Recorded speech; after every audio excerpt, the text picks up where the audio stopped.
صورتوں کی ترتیب ہے اور جس طرح صورتوں کے اندر آیات کی ترتیب ہے،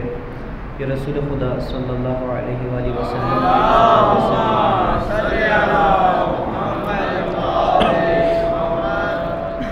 قرآن مجید کی کل آیات 6236 آیتیں ہیں۔ عام طور پہ مشہور یہ ہے کہ قرآن کی آیتیں 6666 آیتیں ہیں۔ یہ ایک بہت بڑا اشتباہ ہے، بہت بڑی غلط فہمی ہے۔ حالانکہ قرآن کی کل آیتیں 6666 نہیں ہیں، بلکہ 6236 آیتیں قرآن مجید کی کل موجود ہیں۔ اور پھر قرآن مجید کی ایک صورت ایسی ہے کہ جو 2 دفعہ نازل ہوئی ہے، وہ سورۃ الفاتحہ ہے۔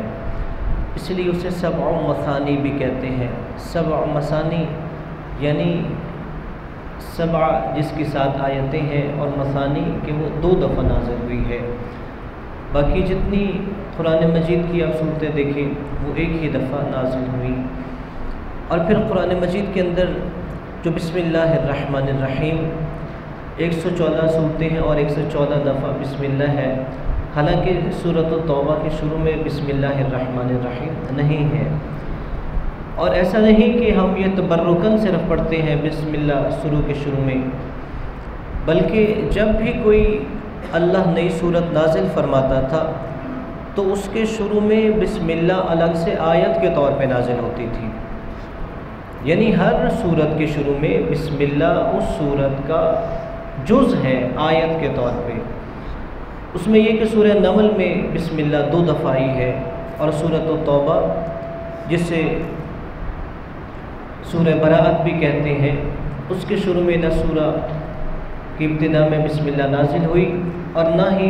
رسول خدا نے یہ حکم دیا کہ اس کے شروع میں بسم اللہ کی تلاوت کی جائے، اس لیے اس کے شروع میں نہ تلاوت کی جاتی ہے اور نہ ہی بسم اللہ موجود ہے۔ اور پھر اگر قرآن کی تفسیر کے حوالے سے دیکھا جائے تو قرآن کی تفسیر عام طور پہ 2 طرح سے ہوتی ہے، ایک تفسیر ترتیبی اور دوسری تفسیر موضوعی۔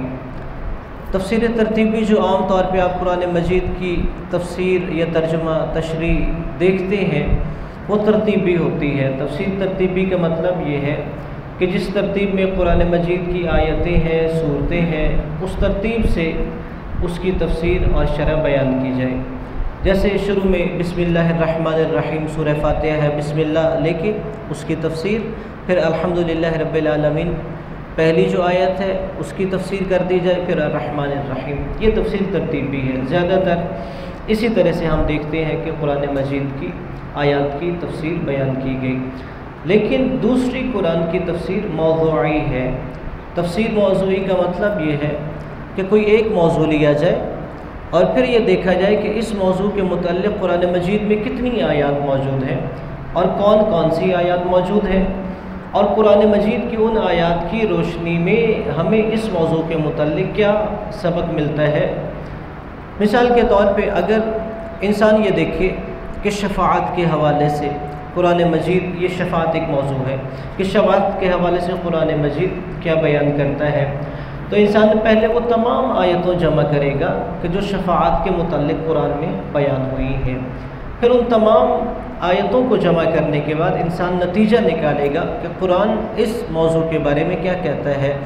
کہ کیا شفاعت ہو سکتی ہے، نہیں ہو سکتی ہے تو کس صورت میں ہو سکتی ہے۔ اور عام طور پہ جو بہت زیادہ انسان غلط فہمی کا شکار ہوتا ہے کہ کسی ایک آیت کو لے کے انسان کوئی عقیدہ بنا لے، انسان کوئی نتیجہ اخذ کر لے۔ نہیں، اگر قرآن مجید سے کسی بھی موضوع کے متعلق آپ نے کوئی نظریہ، کوئی عقیدہ بنانا ہے یا کوئی نتیجہ اخذ کرنا ہے تو پہلے اس موضوع پر ساری آیات کو اکٹھا کیا جائے، ان تمام آیات کو جمع کرنے کے بعد پھر نتیجہ نکالا جائے کہ کیا قرآن اس کے بارے میں وہی کہتا ہے جو ہمارے ذہن میں ہے، یا نہیں قرآن اس کے برعکس کہتا ہے۔ مثال کے طور پہ قرآن مجید شفاعت کے حوالے سے اگر ایک موضوع لے کے ہم دیکھیں تو ایک قرآن میں آیت ایسی بھی ہے کہ جس میں مطلقاً شفاعت کی نفی کی گئی ہے۔ یعنی اللہ نے فرمایا لا بیع ولا شفاعہ، کہ قیامت کے دن نہ تو وہاں پہ تم کوئی خرید سکتے ہو اور نہ ہی کوئی شفاعت تمہارے کام آ سکتی ہے۔ یعنی بعض لوگ صرف اس ایک آیت کو لے کے شفاعت کی نفی کر دیتے ہیں کہ اللہ تبارک و تعالیٰ کہہ رہے قیامت کے دن کوئی شفاعت نہیں ہوگی۔ لیکن اگر اس کے مقابلے میں دوسری آیتیں کریں تو اللہ تبارک و تعالی واضح کہتا ہے من ذا الذی یشفع عنده الا باذنہ، کہ کون ہے خدا کی بارگاہ میں کسی کی شفاعت کرے، ہاں مگر جسے وہ اذن اجازت دے دے وہ اس کی بارگاہ میں شفاعت کر سکتا ہے۔ یعنی وہاں پہ کئی ایسی آیتیں مقید موجود ہیں کہ جس میں اللہ نے فرمایا کہ اللہ جسے چن لے، جسے اجازت دے دے، شفاعت کے لیے اذن دے دے، وہ خدا کی بارگاہ میں شفاعت کر سکتا ہے۔ یعنی جس آیت میں مطلقاً شفاعت کی نفی کی گئی تو اس کا مطلب یہ تھا کہ اللہ کی حکم اور اجازت کے بغیر شفاعت نہیں ہے، اور وہی دوسری آیتوں میں اللہ نے بیان فرما دیا۔ اسی طرح اگر علم غیب دیکھا جائے تو واضح طور پہ مثلا ایک آیت ہے کہ رسول نے فرمایا انی لا اعلم الغیب، کہ میں غیب کا علم نہیں جانتا۔ اب اگر صرف انسان اس ایک آیت کو لے تو انسان کہہ دے گا کہ الیاذ باللہ نبی کے پاس غیب کا علم نہیں تھا، لیکن اگر دوسری آیات دیکھی جائیں تو اس میں واضح طور پہ اللہ تبارک و تعالی نے فرمایا کہ لا يعلم الغیب، کوئی بھی علم غیب نہیں جانتا، الا من ارتضى من رسول، ہاں مگر اللہ جس رسول کو چن لیتا ہے وہ غیب کا علم رکھتا ہے۔ یعنی تو یہاں سے یہ نتیجہ نکلے گا کہ نہیں، ہم ساری آیات کو اگر جمع کر کے نتیجہ اخذ کریں تو کوئی بھی رسول، کوئی نبی، کوئی بھی شخص اللہ کی حکم اجازت کے بغیر علم غیب نہیں جانتا، لیکن ہاں جب وہ کسی کا انتخاب کر لیتا ہے، کسی کو چن لیتا ہے تو خدا کے اذن اور عطا کیے ہوئے علم کے ذریعے وہ غیب کی خبریں دے سکتا ہے۔ تو اس لیے ہم انشاءاللہ اس ماہ رمضان المبارک کے ایام میں تفسیر موضوعی کے حوالے سے بات کریں گے، اس لیے کہ اگر قرآن کی تفسیر ترتیبی دیکھیں تو ظاہری بات ہے کہ 30 دنوں میں ہم قرآن کی 6236 آیات کی ترتیب کے اعتبار سے نہیں تفسیر بیان کر سکتے، اس لیے ہم مختلف موضوعات کے تحت قرآن مجید کی تفسیر عرض کریں گے کہ مثلا ان موضوعات کے بارے میں قرآن ہمیں کیا نتیجہ دیتا ہے اور قرآن ہمیں کیا نظریہ دیتا ہے۔ اس حوالے سے آپ کا کوئی سوال ہو تو آپ پوچھ سکتے ہیں۔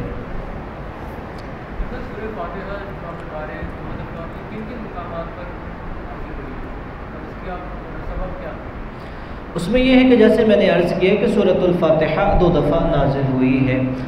پھر قرآن مجید کی جو صورتیں ہیں اس کی 2 طرح سے ترتیب کی جاتی ہے کہ کچھ صورتیں مکی ہیں، کچھ صورتیں مدنی ہیں، اور یہ واحد صورت ہے کہ جو مکی بھی ہے مدنی بھی ہے۔ یعنی کہاں پر نازل ہوا، جیسے انہوں نے کہا یعنی یہ ہجرت سے پہلے بھی نازل ہوا اور ہجرت کے بعد بھی نازل ہوا، چونکہ جو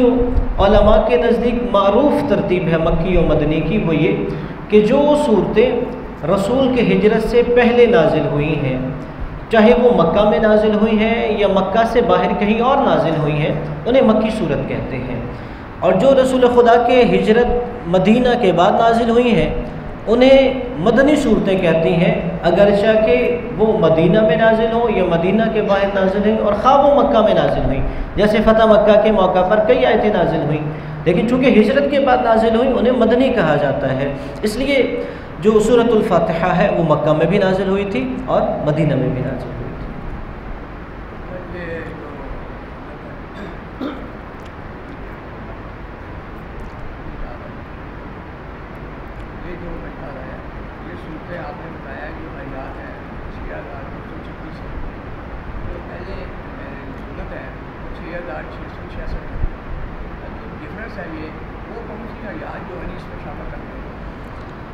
ہاں جی، وہ جیسے کہہ رہے ہیں کہ میں نے جیسے ابھی عرض کیا کہ 6236 آیتیں ہیں، اور وہ کہہ رہے ہیں کہ مثلا برادران اہل سنت کہتے ہیں 6666 آیتیں ہیں، تو کیا وہ کون سی آیتیں ہیں کہ یعنی جو ہم کہتے ہیں کہ نہیں آیتیں ہیں اور وہ ان آیتوں کو مانتے ہیں؟ نہیں، یہ غلط فہمی ہے، 6666 آیتیں نہیں ہیں۔ یعنی قرآن مجید جو آج ہمارے ہاتھوں میں موجود ہے اس میں اہل تشیع اہل تسنن میں کوئی فرق نہیں ہے، ایک ہی قرآن ہے جس پر تمام مسلمان ایمان رکھتے ہیں۔ یعنی جو ایک مشہور کر دی گئی ہیں کہ 6666 آیتیں ہیں، یہ غلط فہمی ہے، خواہ وہ اہل تسنن ہو یا اہل تشیع ہو، قرآن کی اتنی آیتیں موجود ہی نہیں۔ وہ جو قرآن مجید ہمارے ہاتھوں میں ہے، خواہ وہ اہل تشیع ہو یا اہل تسنن، اس کی آیتیں 6236 ہیں، آیتوں میں کوئی فرق نہیں۔ صلوات پڑھیے محمد